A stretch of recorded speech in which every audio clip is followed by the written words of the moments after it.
Let's be real, there's a ton of anxiety out there about job security right now. It's kind of hard to ignore. But what if you could flip that script? What if you could turn all that anxiety into a feeling of control? Well, that's what we're going to do today. We are breaking down how to read the subtle signs of a potential layoff, and more importantly, how to get so prepared that you're always the one driving your own career.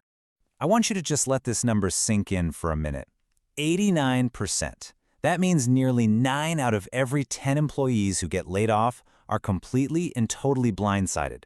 One minute they're grabbing their morning coffee, the next, their entire world has been turned upside down. Our goal today is to make absolutely sure you're in the other 11%. But here's the thing, and this is absolutely crucial. While most people are caught off guard, the reality is that 73% of layoffs don't just happen out of the blue. Nope, they follow really predictable patterns and signals. So there's this huge gap, right, between the warnings a company sends out and what we as employees actually notice. And that gap, that's exactly what we're here to close today.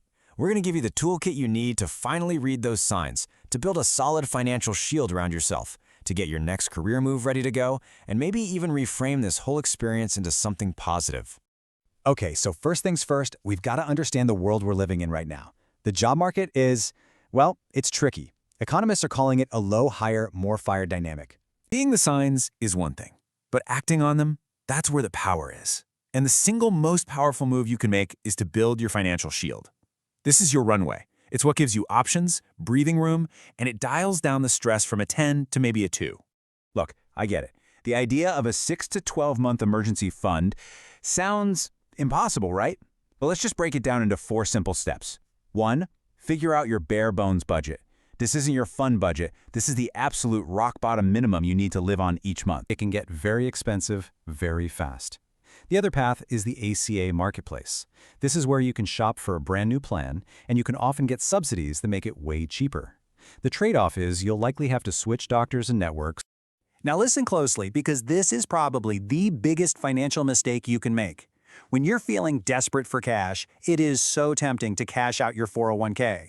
Do not do it. You'll get hit with an immediate 10% penalty, then you'll pay income taxes on everything you take out. It is the ultimate proof that sometimes your biggest setback can be the setup for your greatest success. So I want you to try and reframe this whole thing. A layoff isn't just the end of a chapter. Think of it more like a forced recalculation.